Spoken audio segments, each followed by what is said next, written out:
Good afternoon, ladies and gentlemen. Jeremy Johnson back again with your June monthly market update. And I want to hit on, first I want to tell everybody it's a happy National Homeownership Month, if you didn't know that, in the month of June.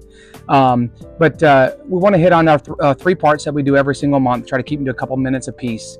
And the three topics that I want to hit on this month are prices, inventory, and the benefits of home ownership, not just the financial benefits, but also the emotional benefits of home ownership. So I want to start off with people are seeing prices being cut on houses, and some of the news will say that house prices are falling.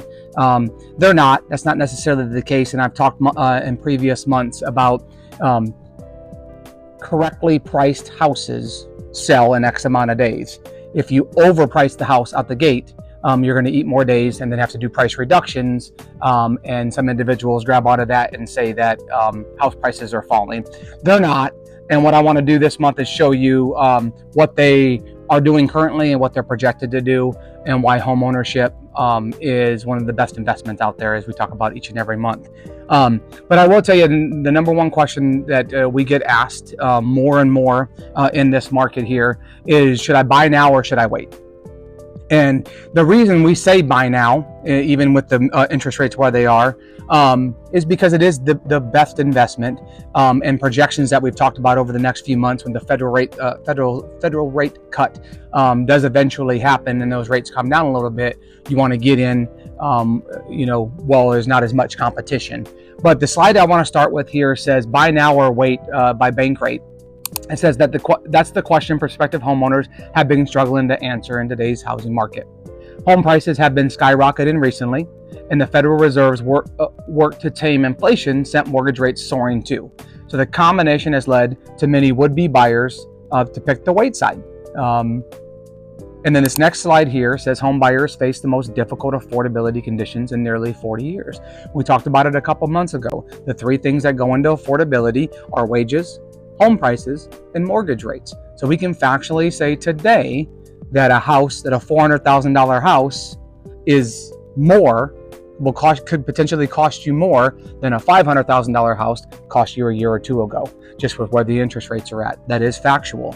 But why we always advise individuals that it is a good time to buy, and even Warren Buffett says it all the time, that it is a great time to buy, is you want to get in when so many people are believing it's a bad time, so they're staying on the sidelines.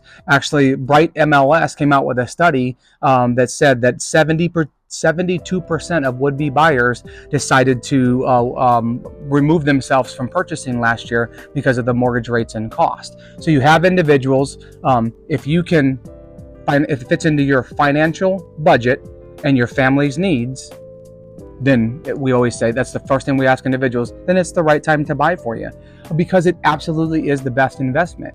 And so as I opened up this series here, talking about prices, they're not plummeting. They're not projected to plummet. And I want to show you this slide here that shows you what I'm talking about and the projection. So this slide talks about 2024 home price forecasts. And these are a bunch of individuals and a bunch of experts, Fannie Mae, MBA, Goldman Sachs, Zillow, NAR, on their projections.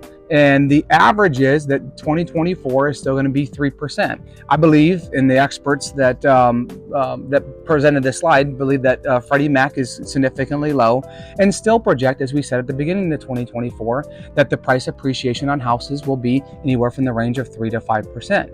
So when individuals ask us, is it the right time to buy? If it fits into your family's budget and it fits into your family's needs now, it is, because it absolutely is the best investment. And 3 to 5% rate on return each year on your investment is better than most things. And we'll see that in the slide in the near future here. I think it's in part 3 of this. There's not many things that guarantee a 3 to 5% return year over year over year. In previous years, we had higher, but just because of the supply and demand issues that we have going on. Why do home prices continue to rise?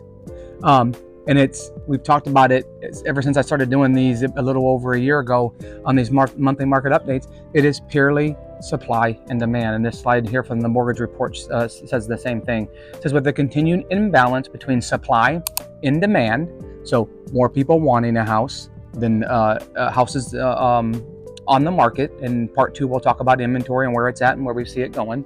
Home prices are expected to keep rising. So again, another reason that we say get in now if you can afford it. If the mortgage rates go down when the federal cut comes out in a couple months, then you can refinance. That's not just me as a real estate agent saying that. We did the same thing. I think most of you that know that follow us know that we purchased a house last October. We jumped out of a house that was at 2.25% interest to build our family's dream home that worked for us and our family and our budget, and we're at 6.5%. But we have faith and trust that when the mortgage rate comes down, we can refinance. But we got in, when the demand wasn't as high. And when I say this, the demand wasn't so high, we are still about 1.5 to 2 million houses under the supply we need to make it from a seller's market to a buyer's market, which is always going to keep the upward pressure on prices. And that goes from any commodity, whether you're talking about cars or food or anything that we see that's the inflation's high on. If the demand is high and the supply is low, prices are always going to be higher. So this party, I just wanted to get after prices, why we still believe it is a good time to buy amongst all the negative news that's out there, and why it is absolutely the best investment. So hope this helps. The next part we're going to talk about is inventory, where it's at, where it's projected to go, and inventory is getting better. It's getting better. It's better than it was in the last 6-7 years, but we still got to get after it to flip the market from a seller's market to a buyer's market. So we'll see you on the next episode on part 2, talking about inventory in today's market. Thanks, guys.